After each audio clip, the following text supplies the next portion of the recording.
जब एक लड़की आके ये बोलती है कि मुझे तुम्हारे माँ बाप के साथ नहीं रहना, मुझे तुम्हारी मम्मी की बातें नहीं पसंद, मुझे तुम्हारे पापा नहीं पसंद, मुझे तुम्हारे घर में XYZ चीज़ें नहीं पसंद, मैं नहीं रह सकती, अगर तुम्हें मेरे साथ रहना तो तुमको सब कुछ छोड़ना पड़ेगा।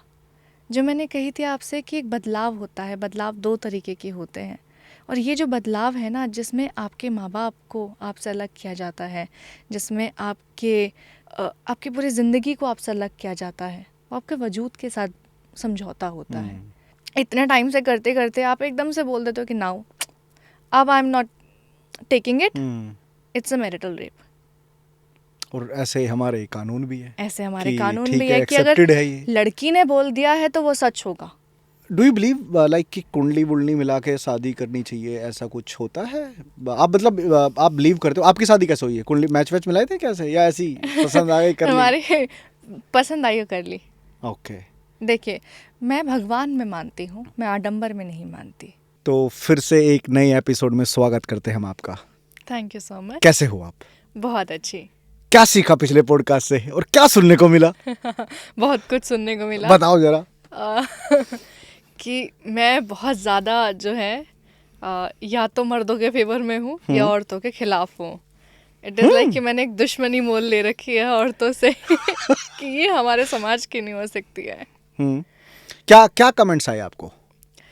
मोस्टली यही आए कि either I am not like responsible, जैसे वो बाकी लड़कियां अपने घर में जिम्मेदारी उठा रही है, शायद मैंने कभी वो उठाई नहीं है, या फिर मैं भी ऐसे ही हूँ करेक्टरलेस, पैसों के पीछे भागने वाली, इसलिए मैं ऐसा बोल रही हूँ। मतलब लोगों ने मुझे गलत ही बताया है from the women's part, because I am saying more of the men's. तो वो लोग मुझे सपोर्ट कर रहे हैं, वो मेरी थिंकिंग को, मेरी आइडियोलॉजी को सपोर्ट कर रहे हैं। बट कहीं ना कहीं कुछ परसेंट औरतें, नॉट एवरीवन, कुछ परसेंट औरतें समझ नहीं पा रही कि मैं क्या कहना चाह रही हूँ। चलो, तो आज मुझे लगता है आज और थोड़ी सी हम डीप में नहीं जाएंगे। देखो, पता होता क्या ना, डीप चीज़ें इंसान को जल्दी समझ आ जाती है, जो मुझे लगता है। और जो छोटी छोटी चीज़ें ना लाइफ में, उनको समझने में ना हम सोचते हैं अरे ये तो बाएं हाथ का काम है, बट सबसे ज़्यादा मुश्किल वही चीज़ें होती हैं। यस। अगर आज की डेट में आप देखो कॉन्सेप्ट ऑफ फेमिनिज्म, जो फेमिनिज्म सो कोल्ड चल रहा है कि Yes. तुमने ऐसे कैसे बोल दिया, लोग आ जाते हैं।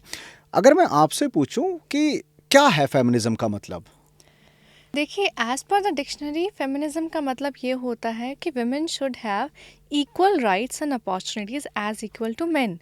मतलब कि ये कि औरतों को समान अधिकार होने चाहिए और मौके मिलने चाहिए जैसे कि आदमियों को मिल रहे हैं अपनी ज़िंदगी में ग्रो करने के लिए। अधिकार और मौके, अधिकार और मौके तो मिल गए हैं समाज से, और आपके लॉ से भी मिल चुके हैं। कॉन्स्टिट्यूशन आपको जीने का अधिकार देता है, आपको अपनी बातें एक्सप्रेस करने का अधिकार देता है। लड़कियों के लिए बहुत सारे लॉज आ गए हैं जिसके लिए वो अपने पॉइंट्स को लेके, अपनी बातों को लेके, अपनी ज़िंदगी को लेके स्टैंड कर सकती हैं। तो it is not that women empowerment doesn't exist, it is in the society. But हमें ये समझना होगा कि हम जिसको फेक फेमिनिज्म कह रहे हैं, फेमिनिज्म अलग चीज़ है। फेमिनिज्म है अधिकारों को और मौक़ों को लेके बात करना। फेक फेमिनिज्म जो हमारा मुद्दा है वो ये है कि आपकी जो लड़ाई है वो है आदमियों से बराबरी करने की, आदमियों के साथ समान अधिकार पाने की नहीं, बराबरी करने की। कि अगर वो ऐसी चीज़ें कर रहे हैं, वो नशे कर रहे हैं तो मैं भी करूँगी, वो अगर गाली गलौज कर रहे हैं तो मैं भी करूँगी, वो अगर किसी से बदतमीज़ी से बात कर रहे हैं तो मैं भी करूँगी। इट इज़ लाइक कि हमने एक रेस, एक दौड़ में तो हम भाग लिए हैं, लेकिन ये नहीं पता कि उस दौड़ की मंजिल क्या है। लोगों ने एक रेस का ट्रैक ही अलग पकड़ लिया है, फेमिनिज्म का ट्रैक ही अलग पकड़ लिया है कि मैं कहाँ लड़के दिखाऊंगी कि इसने मेरे से ऐसे कैसे बदतमीजी से बात कर ली, देन मैं उस पर सारे जितने लॉस ठोक सकती हूँ वो सब ठोक दूंगी, क्योंकि मैं तो औरत हूँ, मैं तो दिखाऊंगी कि तुम कौन हो। मतलब women can put a fake, any fake allegation on men because she is a woman, और आप औरतों से ऐसे बात नहीं कर सकते हो। आपको कोई अधिकार नहीं औरतों से तेज़ आवाज़ में बात करने का, औरतों को औरत बोलने का कि आप तो वुमेन कार्ड प्ले कर रहे हो, आप उनको बोल ही नहीं सकते हो। बट मुझे लगता है कि जितने अधिकार मर्द के हैं उतने ही अधिकार औरत के भी हैं। बिल्कुल।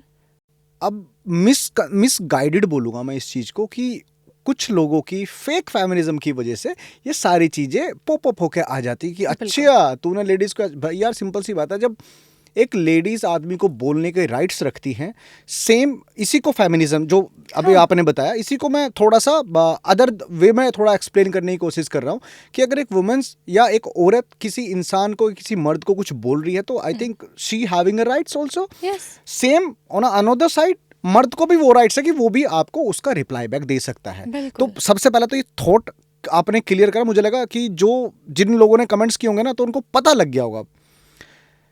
क्या सच में औरत और मर्द अलग हैं या इक्वल हैं या नहीं हैं, उसके बारे में क्या थॉट प्रोसेस है? यार बिल्कुल अलग है। भगवान ने हमें औरत और आदमी बना के भेजा ना, नर और नारी भगवान ने बनाए। औरतों का अपना एक काम होता है। I am not saying about कि उनकी घर की जिम्मेदारी क्या है, उनकी ज़िंदगी की जिम्मेदारी क्या है। I am talking about their physical, their biological perspectives. आदमियों का अलग काम है। जननी तो औरत ही होती है, बच्चा तो वही पैदा करेगी, लेकिन बिना आदमी के तो वो भी पैदा नहीं कर सकती ना। राइट। लड़कियां ये बोलती हैं कमेंट्स में आके, और जनरली ये बोलती हैं कि औरत इतना दर्द सहती है, वो 9 महीने बच्चे को कोख में पालती है। ठीक है, बिकॉज भगवान ने तुम्हें ऐसा बना के भेजा। आदमियों को भगवान ने बायोलॉजिकली स्ट्रांग बना के भेजा है कि अगर हमें कोई भारी चीज़ उठानी है, वो हम आदमियों से ही मदद मांगते हैं ना। अगर हमको हमारे से कोई बॉटल भी नहीं खुलेगी तो हम आदमियों के पास जाएंगे। अब इसमें मैं बराबरी की लड़ाई तो नहीं छेड़ सकती हूँ ना। राइट। तो ये हमारे भगवान ने हमको बना के भेजा है। लड़ाई इस चीज़ की नहीं है कि हम बराबर हैं या नहीं हैं। लड़ाई इस चीज़ की है कि हम अपने आप को बराबर में लाने की जिद पे हैं। परफेक्ट। ये हमने डिबेट बनाई हुई है, जबकि it was a part of discussion. सब लड़ाई पे लगे हुए हैं। ऐसा भी बोला जाता है कि आपका जो सपोर्ट है टुवर्ड्स द वुमेन वो काफी बेकार है, यानी काफी लो है। ऐसा क्यों है वैसे? यार वही बात है ना कि अगर मैं एक पक्ष के बारे में बात करती हूँ तो विपक्ष तो बुरा मानेगा।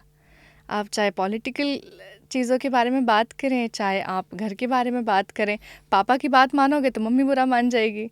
मम्मी के साइड ना लो तो पापा बुरा मान जाएंगे। आपको एक साइड पे खड़ा होना पड़ेगा। And I am clearly saying this is my opinion. मैं जो चीज़ें देखती हूँ मैं वो चीज़ें बोलती हूँ। बट ये चीज़ें आई थिंक मैंने कमेंट्स में देखा था कि ये चीज़ें आप पे भी अप्लाई करती हैं। इट मीन्स आप भी ऐसे हो क्या? यार अगर मैं ऐसी हूँ तो मैं उस बारे में बात नहीं कर रही होती। मैं उस बारे में बात इसलिए कर रही हूँ क्योंकि कुछ चीज़ें मुझे हर्ट हुई हैं। मैंने एक बात कही कि आप एक एग्ज़ाम्पल लीजिए कि 10 लड़कियाँ हैं, उनसे आप पूछिए कि आपको पैसा चाहिए या प्यार चाहिए, उसमें से 9 लड़कियाँ बोलेंगी कि पैसा चाहिए। आई एम नॉट सेइंग कि 10 out of 10 women are wanting money. I am saying 9 out of 10, मतलब कि 1% गुंजाइश है। लेकिन अब अगर इस बात को लेके बहस छिड़ती हैं कि नहीं आपने तो लड़कियों को देखा ही नहीं है कमाते हुए, आपने लड़कियों को देखा ही नहीं है जिम्मेदारियां उठाते हुए।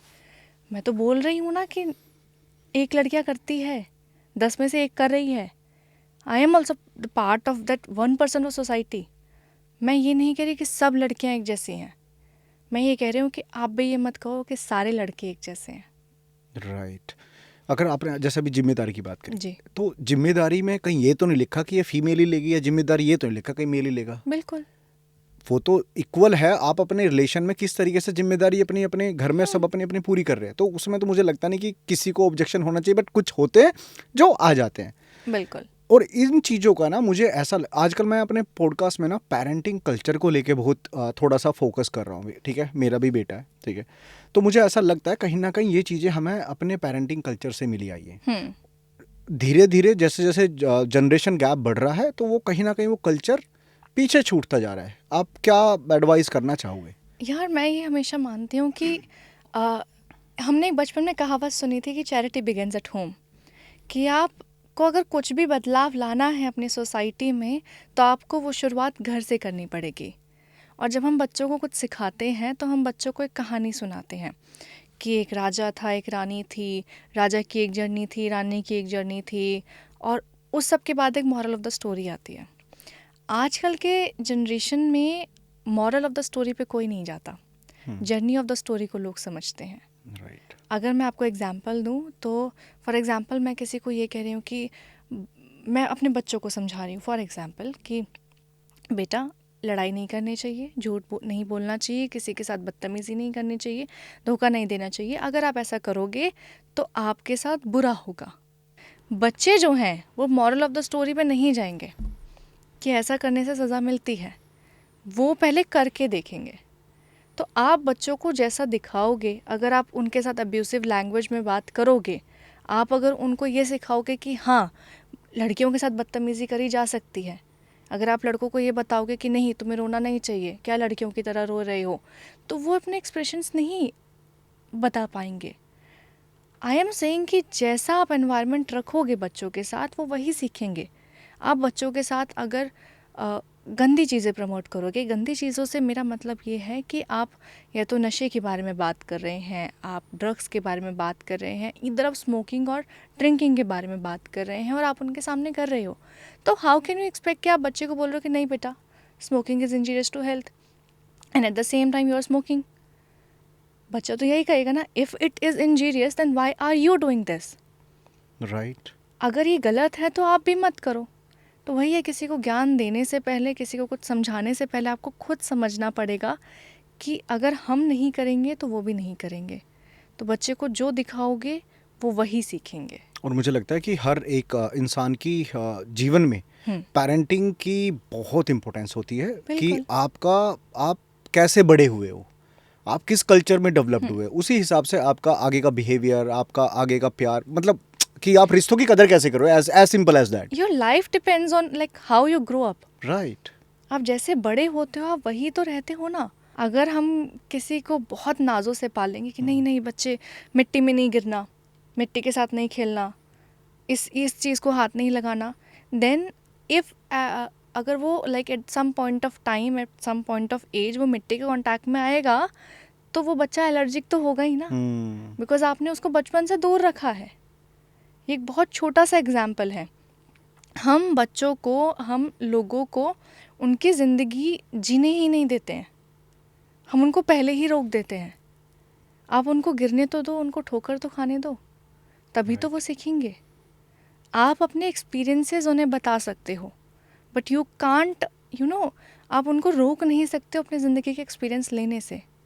And it is not only about a children, about a child, it is also about relationships. अगर हम अपनी मम्मियों से ये सीखते आए हैं कि आप एक बार शांत हो जाओ, आप, हमने मम्मी को यही देखा है कि जब पापा बात करते हैं तो मम्मियाँ शांत रहती हैं, जब मम्मी बात करती है तो पापा सुनते हैं, वो दोनों कम्युनिकेट करते हैं अपने अपने ओपिनियंस के बारे में, अपने अपने नज़रियों के बारे में। हम वही देखते आए हैं कि एक टाइम पे एक बात करेगा, दूसरे टाइम पे दूसरा बात करेगा, दोनों एक म्यूचुअल डिसीजन पे आएंगे। बट अगर हम अपने घर में एक बहस देख रहे हैं कि ना पापा बोल पा रहे हैं ना मम्मी बोल पा रही है, कोई बात मतलब एक कंक्लूजन ही नहीं आ रहा है उस डिस्कशन का, तो हम भी तो आगे जाके वही करेंगे ना, हम भी तो बहस में ही पड़ेंगे। Right. हम कम्युनिकेशन पे जाएंगे ही नहीं। आप एक चीज़ और नोटिस करो कि आज की डेट में ना, जैसे अभी आप बात कर रहे थे वुमेन्स के लॉज के बारे में, जी आज की, मैं ऑफ कोर्स जो हमारा देश का कानून है मैं उन पे पॉइंट आउट तो नहीं करूँगा, कर बट समटाइम्स क्योंकि हम कोई होते भी नहीं है पॉइंट आउट करने वाले, बट अच्छा क्या है गलत क्या है वो डिपेंड करता है कि आपकी सिचुएशन कैसी आ रही है, उस समय पे ही आपको पता लगता है भाई ये चीज़ अच्छी थी मेरे लिए, ये चीज़ बेकार। बट कहीं ना कहीं ये मैं क्यों बोल रहा हूँ, ये मैं इसलिए बोल रहा हूँ, अगर आप वुमेन्स ने जो कंप्लेंट करी है, ठीक है, मर्दों के ऊपर, ठीक है, उसका रेट बहुत हाई है, मेंस का उतना नहीं है। It is a example of like जैसे डिवोर्स केस आप फाइल कर रहे हो तो वुमेन्स की तरफ से बहुत जल्दी इनिशिएटिव हुआ है, मेंस की तरफ से नहीं हुआ है, और कहीं ना कहीं इस वजह से रिश्तों में दरार आ रही है। तो मैं आपके पॉइंट ऑफ व्यू से समझना चाहता हूँ और समझाना भी चाहता हूँ कि लॉज को लेके आप, बिकॉज वुमेन्स ने जो बोल दिया वो बोल दिया, सो वो किस हद तक ठीक है बिना जांच पड़ताल किए हुए। We will not talk about the law, we will talk about the case study. Right. ठीक है, अगर हम लड़कियों के बारे में बात करें या लड़कों के बारे में बात करें, हम एक रिश्ते के बारे में बात करें, तो रिश्तों में दूरियां तब पैदा होती हैं जब इंसान समझने से मना कर देता है, दूसरों की हालात, दूसरों के मन की बात समझने से मना कर देता है। देन हम इसको क्या बोलते हैं, एडजस्टमेंट। कि मैं एडजस्टमेंट नहीं करूँगी, मैं एडजस्टमेंट नहीं करूँगा, तुम मुझे लेट आने से मना नहीं कर सकती हो, तुम मुझे अपने दोस्तों से, अपने माँ बाप से बात करने के लिए मना नहीं कर सकते हो। ये 2 केस स्टडीज़ हैं कि आदमी किसी चीज़ से को लेके इनकार करता है और औरत किसी चीज़ को लेके इनकार करती है। हम जब लॉज़ के बारे में बात करते हैं, अभी एक रीसेंट लॉ पास हुआ है जिसमें कि कोर्ट ने ये स्टेट किया है कि अगर आदमी है एंड उसकी जो पार्टनर है, वाइफ है, वो ये क्लेम करती है कि मैं आपके माँ बाप के साथ नहीं रह सकती हूँ, उस ग्राउंड पे वो डिवोर्स फाइल कर सकती है। It is a law. But अगर लॉजिकली देखा जाए तो माँ बाप कहाँ जाएंगे यार? एग्जैक्टली कि अगर औरत को माँ बाप के साथ नहीं रहना है, देन वो क्या सिर्फ तुम्हारे मन की इच्छा की वजह से अपने माँ बाप को छोड़ दे? ये लड़कों के साथ इतना ज़्यादा, जो कहते हैं ना कि एक वो इंसान इतना टूट जाता है उस पॉइंट पे, जब एक लड़की आके ये बोलती है कि मुझे तुम्हारे माँ बाप के साथ नहीं रहना, मुझे तुम्हारी मम्मी की बातें नहीं पसंद, मुझे तुम्हारे पापा नहीं पसंद, मुझे तुम्हारे घर में XYZ चीज़ें नहीं पसंद, मैं नहीं रह सकती। अगर तुम्हें मेरे साथ रहना है तो तुमको सब कुछ छोड़ना पड़ेगा। जो मैंने कही थी आपसे कि एक बदलाव होता है, बदलाव 2 तरीके के होते हैं, और ये जो बदलाव है ना, जिसमें आपके माँ बाप को आपसे अलग किया जाता है, जिसमें आपकी पूरी ज़िंदगी को आपसे अलग किया जाता है, वो आपके वजूद के साथ समझौता होता है। लेकिन अगर हम लड़कियों के लॉस के बारे में बात करें, अगर लड़की किसी के ऊपर केस फाइल करती है, वो डाउरी का करेगी सबसे पहले कि मेरे से तो दहेज मांगा है। मैं अपने ऊपर वो डोमेस्टिक वायलेंस का करेगी कि मेरे साथ मार पिटाई करी है, ठीक है। देन फिर आता है कि मैरिटल रेप, कि मेरे साथ शादीशुदा होने के बावजूद अननेचुरल एक्टिविटी की गई है। I am saying the point, होते हैं cases, I am not saying कि ऐसे क्राइम्स बिल्कुल नहीं होते हैं। I am not defending the person who was actually involve in the crimes. I am saying कि अगर कोई लड़की ऐसे फेक एलिगेशंस लगा रही है, तो डाउरी के केस में 8 साल गुजर गए हैं, 10 साल गुजर गए हैं शादी के, और आप 10 साल बाद आके अपनी छोटे से एक अनबन के ऊपर आप आके क्लेम करते हो कि मेरे से दहेज मांगा गया है। अब 10 साल से कहाँ थी मैडम? ठीक है, आप अगर डोमेस्टिक वायलेंस का क्लेम कर रहे हो, क्या डोमेस्टिक वायलेंस का आप अगर क्लेम करने के लिए जा रहे हो, आपने तुरंत मेडिकल कराया? नहीं कराया। आप एक आउट ऑफ नोवेयर जाके आप पूरे ख़ानदान का नाम लिखवाते हो कि हस्बैंड भी इन्वॉल्व है, फादर मदर भी इन्वॉल्व हैं, चाचा चाची भी इन्वॉल्व है, ताऊ ताई भी इन्वॉल्व है, बुआ मौसी फूफा फाफी सब इन्वॉल्व हैं। सब ने उस लड़की के ऊपर अत्याचार किया है, एंड लड़की जो है वो इतनी बेचारी है कि वो अगले दिन जाके कोर्ट में जाके सबके ऊपर एलिगेशंस तो लगा रही है, लेकिन वो ये नहीं कह रही है कि उसमें उसकी गलती कहाँ थी। बिकॉज मैं ये मान सकती हूँ, चलो आदमियों ने हाथ उठाया, बाप ने हाथ उठाया, माँ भी हाथ उठा देगी क्या? चलो सास बुरी होती है, हमने सीरियल्स में देखा है, क्या पूरा खानदान ही उसको मारने के लिए आ जाएगा? How is it possible?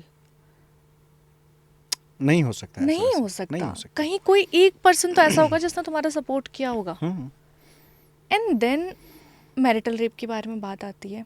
अभी एक स्टेटमेंट कल ही पास हुई थी जिसमें एक आई डोंट नो MP और MLA ही स्टेटेड कि it is a marriage, it is a life time consent of like getting physical with someone. तो मैरिटल रेप का सवाल नहीं आता है। मैरिटल रेप का सवाल आता है, मैरिटल रेप होता है, बट वो उस केस में होता है ना कि यार आपकी बिल्कुल नई नई शादी हुई है, ठीक है, आपके साथ मतलब on the beginning of marriage आपके साथ अननेचुरल चीज़ें हो रही हैं, you are not having consent. आप शादी के 5 साल बाद, 10 साल बाद, इतने टाइम से करते करते आप एकदम से बोल देते हो कि नाउ अब I am not taking it, it's a marital rape. और ऐसे हमारे कानून भी है, ऐसे हमारे कि कानून ठीक भी है, है कि अगर accepted है ये। लड़की ने बोल दिया है तो वो सच होगा। मैंने एक केस स्टडी पढ़ी थी जिसमें कि एक लड़की ने फेक एलिगेशंस लगाए थे एक आदमी के ऊपर, दहेज का और मारपिटाई का केस लगाया था। वो आदमी 8 साल जेल में रहा था फॉर दैट वर्डिक्ट। 8 साल बाद वो ये प्रूफ हुआ कि वो जो था वो फेक एलिगेशन था, एंड उस लड़की के ऊपर कोई सज़ा नहीं हुई, आदमी को इज्जत बाइज्जत बरी कर दिया गया। But can you return that 8 years? वो तो उसके लिए तो मतलब वो उसके लिए क्या इमेज होगी वुमेन की उसकी नज़रों में यार? क्या ही होगा? उस बंदे की ज़िंदगी से 8 साल चले गए। And I am not saying कि चलो उस बंदे ने तो सज़ा भुगती। जो बंदे कोर्ट कचहरी के चक्कर काटते हैं ना, जिनकी ज़िंदगी कोर्ट के चक्कर काटते काटते निकलती है अपने आप को बेकसूर बताते हुए, उनसे पूछो कि उनको कितना मेंटल ट्रॉमा झेलना पड़ता होगा। उसके पेरेंट्स को कितना मेंटल ट्रॉमा झेलना पड़ता होगा कि घर से निकलते ही सारी आंखें उनसे एक सवाल पूछती है कि आपके घर में क्या चल रहा है, आपके घर में क्या हो गया।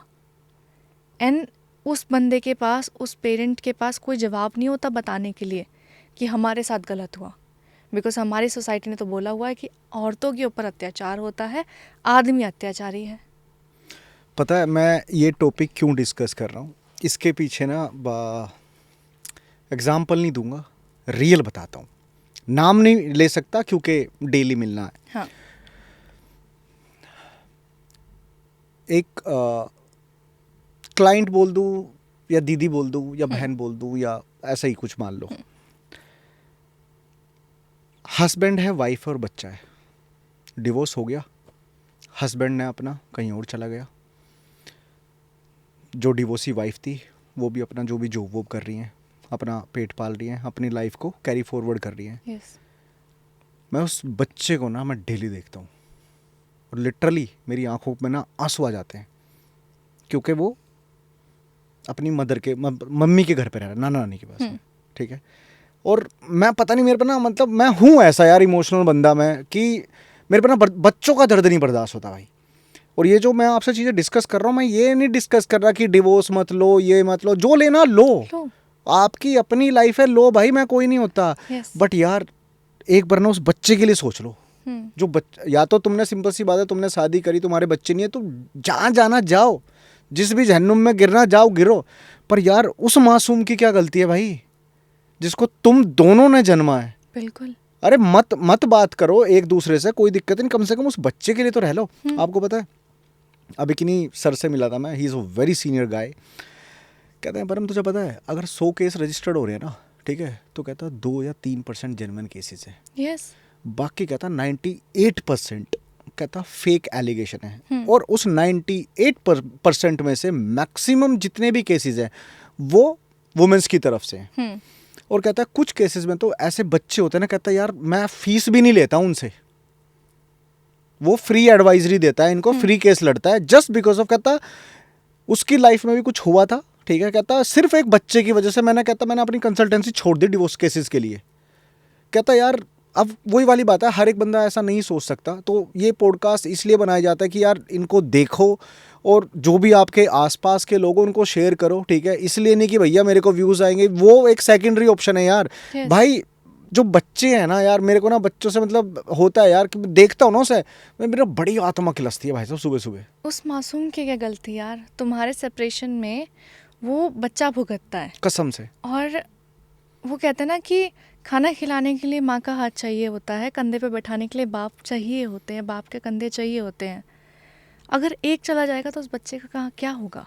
कसम से मुझे लगता है सिर्फ इस दुनिया ना बोलती है लव, प्यार, रिलेशन, अरे सब बकवास है भाई, सब बकवास। तुम्हारी जिम्मेदारी क्या है पहले वो देख लो ना। आज लोगों ने जस्ट बिकॉज ऑफ कि भैया मनी को इतना ओवर हाइप कर दिया है कि भैया आज की डेट में क्या इंपॉर्टेंट है भाई, पैसा जरूरी है। भाई पैसा जरूरी है, लेकिन भाई पैसे से ज़्यादा जरूरी तो तेरी फैमिली है।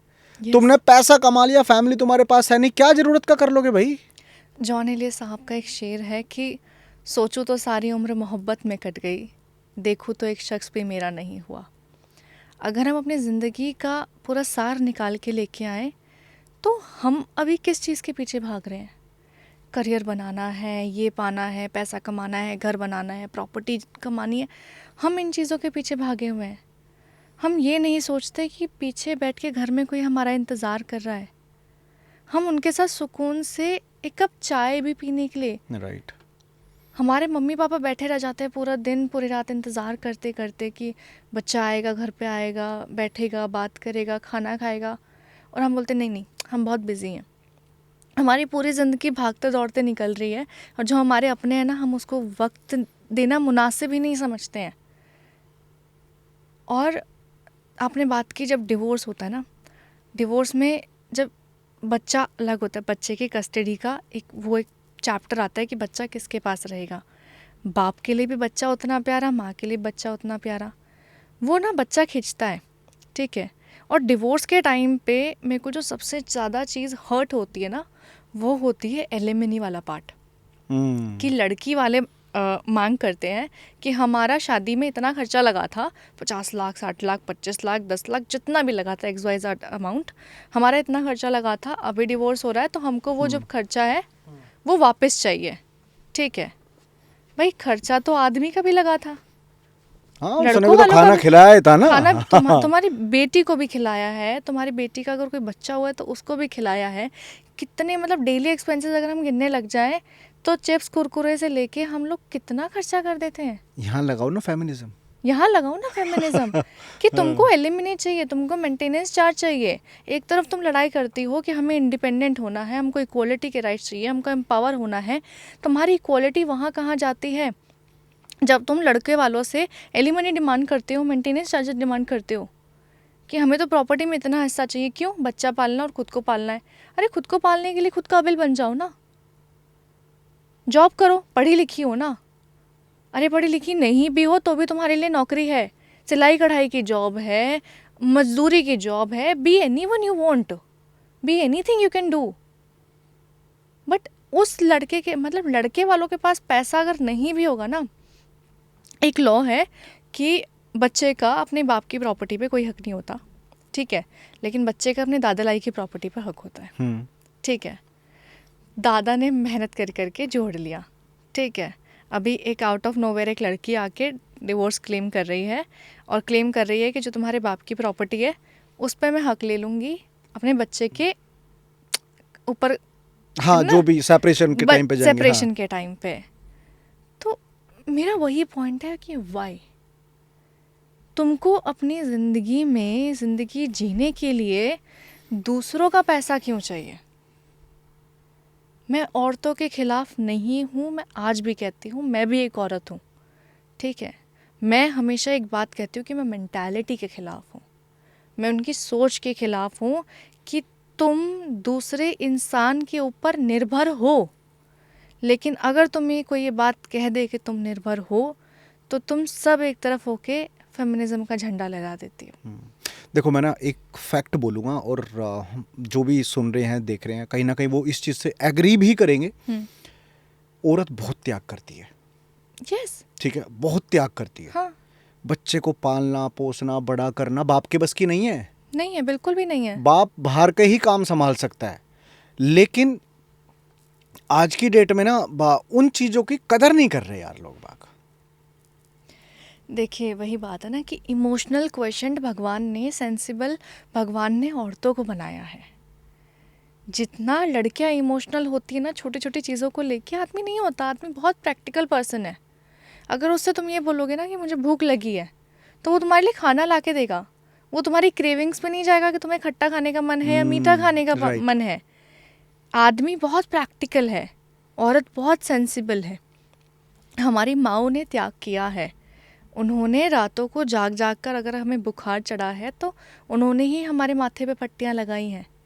उन्होंने ही हमारे लिए सुबह जाग कर टिफ़िन पैक किया है, हमको स्कूल भेजा है। हमारे स्कूल से आने के बाद हमें उन्होंने ही पढ़ना सिखाया है, उन्होंने बोलना सिखाया है, चलना सिखाया है। औरतों का, माओं का पूरा जैसे कहते हैं ना, पूरा पूरा योगदान होता है अपनी ज़िंदगी का, एक बच्चे को, एक ज़िंदगी को बनाने में और बढ़ाने में। माँ का सबसे ज़्यादा योगदान माँ का होता सबसे ज़्यादा, है। क्योंकि हाँ। वही बच्चे के साथ सबसे ज़्यादा रहती है ना। करेक्ट। बाप बच्चे के साथ 9 महीने कम रहता है, बच्चे को माँ रखती है 9 महीने। उसको पता होता है कि कब उसने लात मारा, कब उसको भूख लगी है, राइट। ठीक है, कब बच्चे की एक छोटी छोटी मूवमेंट माँ को पता होती है। इसलिए मैं कह रही हूँ कि मैं सारी औरतों को बुरा नहीं कह रही हूँ, क्योंकि उन सारी औरतों में मेरी माँ भी आएगी, मैं भी आऊँगी और मेरी आगे आने वाली जनरेशन भी आएगी। मैं सिर्फ उस 50% कम्युनिटी के ख़िलाफ़ हूँ जिसकी सोच ये है कि अगर हम कर रहे हैं ना, अगर हम त्याग कर रहे हैं, त्याग वो होता है जो जताया ना जाए, दान वो होता है जो दिखाया ना जाए। अगर तुम त्याग करके जता रहे हो कि मैंने तुम्हारे लिए इतना कर दिया है, तो तुम किस बात का त्याग कर रहे हो? गिनवाओ मत, क्योंकि तुम्हारे घर में ही तो चीज़ें आ रही है ना यार। तुम अपने घर के लिए कर रही हो, तुम अपने बच्चे के लिए कर रही हो, तुम अपने पति के लिए कर रही हो। एक औरत जब शादी करके एक ज़िंदगी में आती है, एक घर में आती है, वो अपने पति के बिहाफ पे आती है। पति की माँ, पति का बाप, पति की बहन, पति का भाई, वो उन सारे रिलेशंस का ख्याल सिर्फ इसलिए रखती है क्योंकि उसका पति है, वो उस पति के रिलेशन है। वहाँ उस पति की जिम्मेदारी बनती है कि अगर मेरी बीवी जो है वो इन सब का ख्याल रख रही है तो मैं उसको भी रानी की तरह ट्रीट करूँ, मैं उसको भी वैसे ही ट्रीट करूँ, मैं भी उसका ख्याल रखूँ। वो आदमी की जिम्मेदारी है। मैं बिल्कुल नहीं कहती कि आदमी बिल्कुल ऐसे खुले हो जाओ। आदमी अपनी जिम्मेदारी उठाएगा, औरत अपनी जिम्मेदारी। पहले क्या होता था यार, आदमी कमाने जाता था, औरत घर संभालती थी, घर बिगाड़ती नहीं थी। सुन रहे हो? पर पता है, मैं एक चीज़ बोलूँगा अगेन, फिर पेरेंटिंग वाली बातें घूम के फिर के वापस आ जाती है। आप देखो आजकल जो सो कॉल्ड पापा की परियां बनी घूमती हैं, कहते हैं नहीं नहीं मेरे पापा तो मुझे ऐसे रखते थे। हाँ। ठीक है, कोई भी ना आज की डेट में चेंज करने को वो नहीं है कि ओके ठीक है ये सिचुएशन है, मेरे को ऐसे इस तरीके से ढलना है। आई थिंक ये मेजर प्रॉब्लम है जब रिश्ते स्विच होते हैं। जब एक लड़की की शादी होती है, वो अपने पापा के घर से अपने पति के घर में जाती है, तो आप समझ रहे हो बहुत सारी सिचुएशन चेंज हो जाती है। उसको सिर्फ ये, उन लड़कियों को ये दिखता है। अब यहाँ पे कुछ लोग बाग बोलेंगे भाई तू क्यों बोल रहा, यार मैं ना अच्छे के लिए बोल रहा हूँ कि चीज़ें खराब ना हो। मुझे कोई बुरा बोलना, मैं कौन हूँ किसी के लिए बुरा बोल रहा हूँ, मैं क्यों बोल लूँगा बुरा यार, मेरा बढ़िया चल रहा, मज़े आ रहे। तो उस सिचुएशन पे होता क्या है कि अगर वो उस सिचुएशन पे ढल जाए, अब जब लड़की घर में आती है ना, तो ऐसा नहीं कि लड़के के घर में चेंजेस नहीं होते, लड़के के घर में बहुत चेंजेस होते हैं। भाई साहब चक्की के दो बाट होते हैं ना, एक ऊपर एक नहीं चल रहा, तो जो घुन है ना, आदि भाई सुन रहे हो, ठीक है तो ना लड़का ना ऐसे पिस जाता है बीच में। तो ये सिर्फ ये नहीं है कि लड़की अपने बाप का घर छोड़ के आ गई तो भैया अरे मैंने तो इतना बड़ा त्याग कर दिया। लोंडे ने भी त्याग करा, वो बटों के नीचे आ गया भाई साहब, 24 घंटे पिस रहा, घर वालों में भी और उस वाइफ के बीच में भी। बिल्कुल। तो चेंज को लेके क्या बोलोगे आप? देखो मैं आज वैसे ज्यादा बोल रहा हूँ, सॉरी। नहीं बिल्कुल नहीं। मैं ज्यादा, आदि भाई कर देना, तू ज्यादा बोल रहा है भाई। पापा की जो परियां है ना चाहे पापा की परियां हो या फिर बाप का परा हो, ठीक है, कोई फर्क नहीं पड़ता। अगर वो पापा की प्रिंसेस है तो उसको पापा ने एक सवाल ज़रूर पूछा होगा कि do you want to marry that person or not, क्या आप उससे शादी करना चाहती हो या नहीं। I am talking about the पापा की परी ओनली, क्योंकि बिना तो मर्जी से पापा भी नहीं डिसीजन ले सकते हैं परियों के। अगर उस लड़की ने हाँ करी है तो you choose to be that, like you choose to be in that place ना। आपने चुना कि आपको उस आदमी के साथ रहना है, देन आपको उस आदमी के हालात, उस आदमी का घर, उस आदमी के रिश्ते सबको अपनाना पड़ेगा। औरतों के लिए बहुत ज़्यादा बदलाव होता है, कल्चर का, खाने पीने का, डेली रूटीन का। वो एक नए घर में आती है, उनके खाने पहनने का तरीका अलग है, उनका जीने का तरीका अलग है, उनके सोचने का तरीका अलग है। आप एक अलग एनवायरनमेंट में ग्रो हुई हो, आपको वो चीज़ें अडाप्ट करनी होंगी। और जब हम चीज़ों को मतलब बदलाव करते हैं ना, तो हम ये करते हैं कि तुम्हारी अच्छी चीज़ें मैं लूँगी, मेरी अच्छी चीज़ें तुम लो। अगर तुम्हारे कल्चर में कुछ अच्छी चीज़ें होती होंगी तुम उनको सिखाओ, है ना। अगर तुम उनके कल्चर में कोई अच्छी चीज़ है, उनके रूटीन में, उनके लाइफ को लेके कोई अच्छी चीज़ है, तो तुम उसको ग्रैब करो। इट इज़ लाइक आपको दोनों तरफ से देना पड़ेगा। It is a two way line. Relationship कभी भी 1 वे नहीं होता कि आप देते जाओ या फिर लेते जाओ। Relationship is give and take, कि आपको भी देना पड़ेगा, आपको भी एफर्ट्स डालने पड़ेंगे, आपको भी समझना पड़ेगा, आपको भी बातें रखनी पड़ेंगी, आपको भी एडजस्टमेंट करनी पड़ेगी, और दूसरा वाला आदमी भी करेगा। ये 2-वे लाइन है, ये दोनों तरफ से होता है। अगर औरत आके या फिर आदमी आके, कोई भी एक पर्सन आके ये बोलता है कि मेरे को एडजस्टमेंट नहीं करनी है, देन अपना पॉइंट रखो कि क्यों नहीं करनी है, प्रॉब्लम कहाँ है। क्योंकि जब प्रॉब्लम बताई जाती है तो ही तो सल्यूशन आएगा ना। आप सिर्फ प्रॉब्लम बताओगे, आप सल्यूशन पे जाना ही नहीं चाहोगे, तो फिर आप घर ही जाओगे ना। आपको अगर रिश्तों को संभालना है, वो कहते हैं ना कि जिसको घर बनाना होता है, जिसको घर बसाना होता है, वो 100 बार झुकता है, वो बार बार झुकता है, वो चुप्पी भी अपनाएगा, वो चुप रहना भी सीखेगा।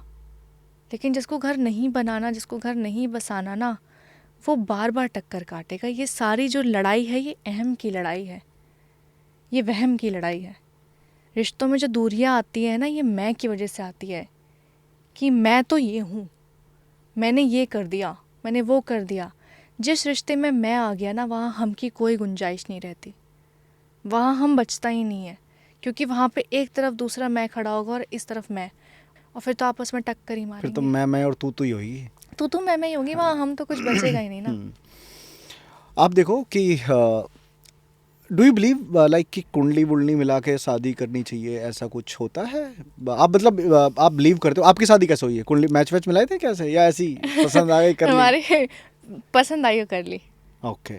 देखिए, मैं भगवान में मानती हूँ, मैं आडंबर में नहीं मानती। बहुत छोटा सा फ़र्क होता है आस्था में और अंधविश्वास में। भगवान में मानना ये है कि मेरा जो कनेक्शन है ना, वो डायरेक्ट भगवान के साथ है। मेरे को कोई भी अर्ज़ी लगानी है, मुझे कोई भी शिकायत करनी है, मुझे किसी भी चीज़ की मांग करनी है, मैं डायरेक्ट भगवान से करूँगी। मैं वाया वाया किसी के थ्रू नहीं जाऊँगी। वाया वाया का मतलब है पंडित और जो और लोग आते हैं बीच में, जो फिर बाजार चलाते हैं कि ऐसा करने से भगवान मिल जाएंगे, वैसा करने से भगवान मिल जाएंगे, ऐसा करने से भगवान रुष्ट हो जाते हैं, ऐसा करने से भगवान खुश हो जाते हैं। अरे वो मेरा भगवान है, मैं देख लूँगी। मेरे कहने से या तुम्हारे कहने से मेरा भगवान थोड़ी नाराज़ होगा, वो तो मेरा भगवान है ना। राइट। जब बात कुंडलियों की बात आती है, तो पंडितों ने कुंडली मिला ली। पंडित लिख के गारंटी दे देगा कि कुंडली मिलाने के बाद भी डिवोर्स नहीं होगा? बतेरे हुए हैं। सबके हुए हैं, ठीक है। लव मैरिज में भी डिवोर्स होते हैं, अरेंज मैरिज में भी डिवोर्स होते हैं। कुंडली मिलाने से फ़र्क नहीं पड़ता है। I believe in numerology, I believe in planets, I believe in astrology, but I don't believe in misconceptions. कि मैं मांगलिक हूँ, टू बी वेरी ऑनेस्ट। मेरे जो हस्बैंड है वो नॉन मांगलिक हैं।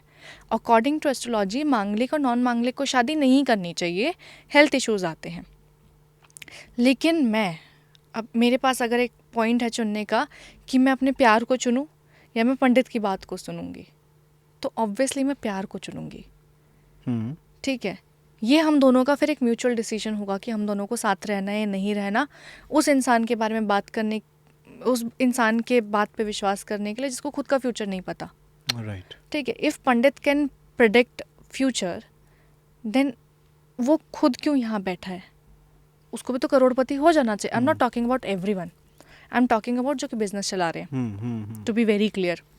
वरना फिर एक और कम्युनिटी आ जाएगी मेरे ऊपर चढ़ने के लिए। फिर तीसरा पॉडकास्ट बनना पड़ेगा। अच्छा जी, आप एस्ट्रोलॉजी पे बिलीव क्यों नहीं करते हो? ऐसे ऐसे लिखा हुआ है यहाँ पे तो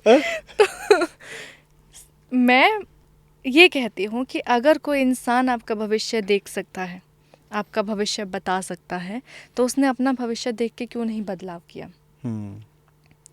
अगर आपको इंसान के बीच में और पंडितों की बातों के बीच में किसी एक को चुनना है, तो आप अपने इंसान को, अपने प्यार को चुनो, ठीक है। अपनी ज़िंदगी को लेके बदलाव करने, अपने रूटीन को लेके बदलाव करने, अपने पूजा पाठ को लेके बदलाव करें, शौक से करो। बट किसी के कहने पे किसी इंसान को छोड़ देना और किसी के कहने पे किसी इंसान को अपना लेना, ये बहुत ही ज़्यादा फिजूल बात है, बेकार बात है, और मैं इस चीज़ को बिल्कुल सपोर्ट नहीं कहती हूँ। मेरा जो विश्वास है वो आस्था में है, आडंबर में नहीं है।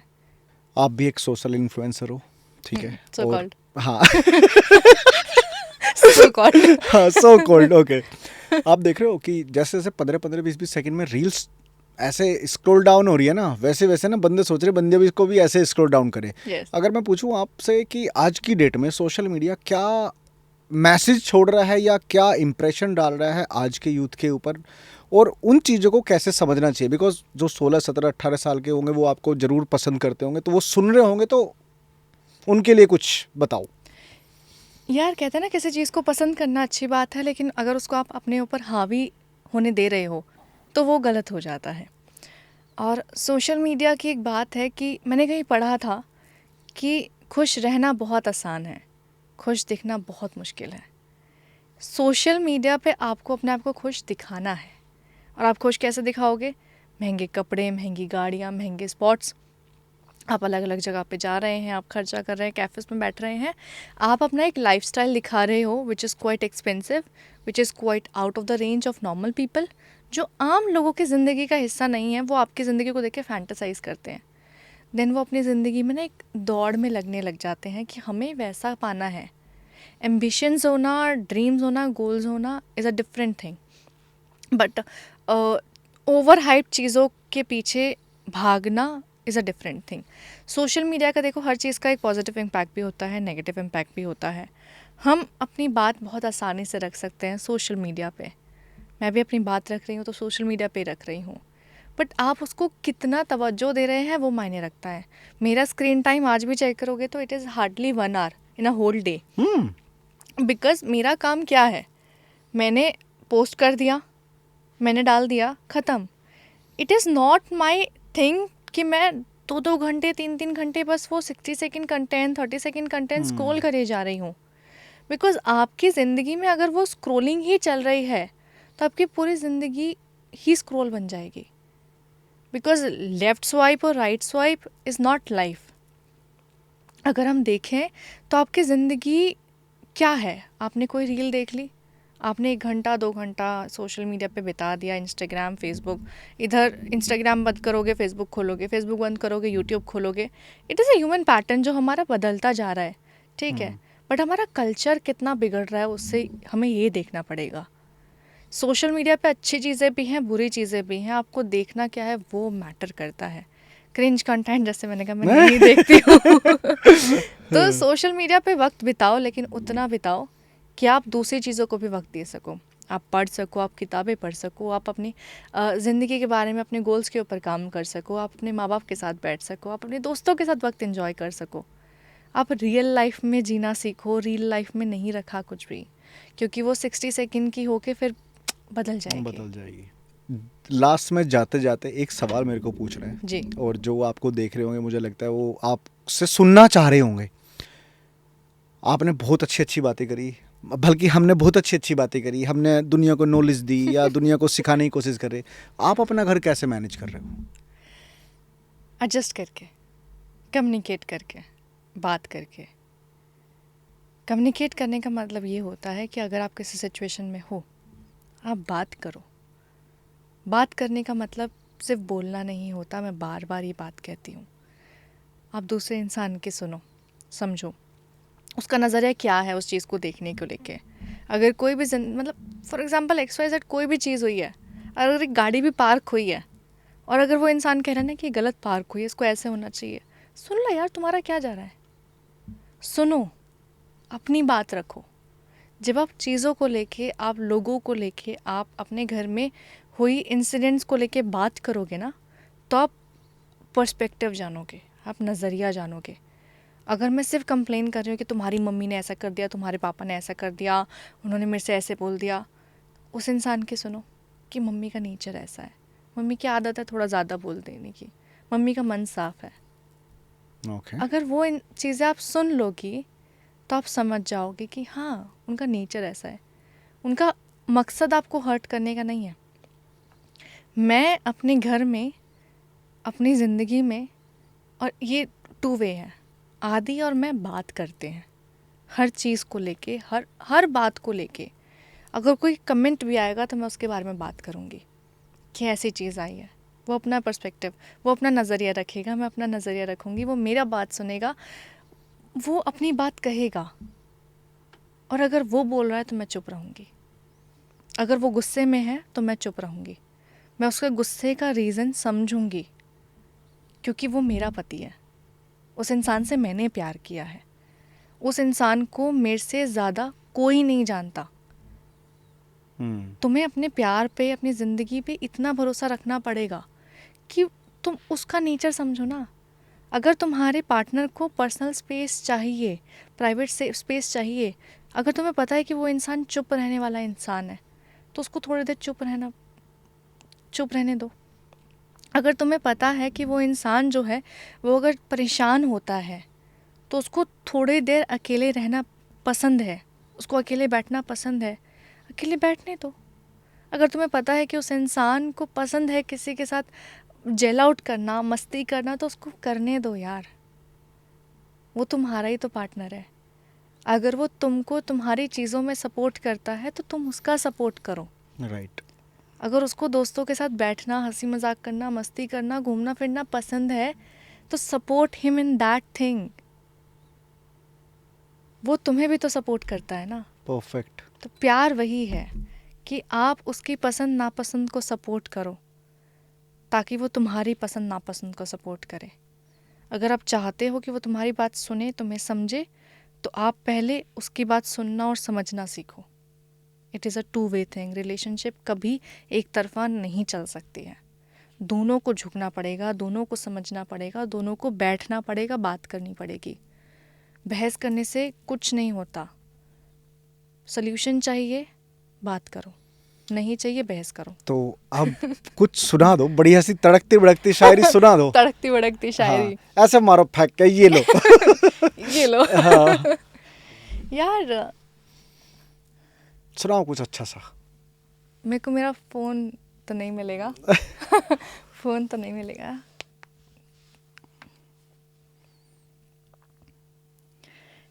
यार मैंने मेरे मन में एक बहुत प्यारा गाना है, सुनाओ। ठीक है, जिसके सिर्फ 2 ही लाइन है कि जिंदगी और कुछ भी नहीं, तेरी मेरी कहानी है, एक प्यार का नगमा है, मौजों की रवानी है। जिंदगी 2 लोगों की कहानी होती है। 2 लोग साथ चलते हैं, उस सफ़र में जाते हैं। उस सफ़र की कोई मंजिल नहीं होती, आपको कहीं नहीं पहुंचना है। ये पूरी जो कहानी है वो सफ़र की होती है कि आप कहाँ तक साथ चलते हो और कहाँ मोड़ बदल लेते हो।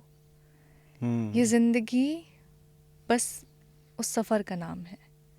आपको चलते जाना है, आपको जीते जाना है।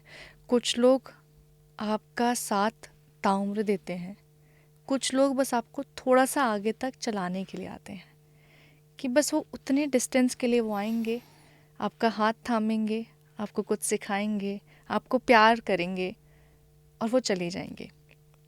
उनका ज़िंदगी में उतना ही कंट्रीब्यूशन था, लेकिन आपको ज़रूरी है ये सीखना कि आप उसको जाने दो।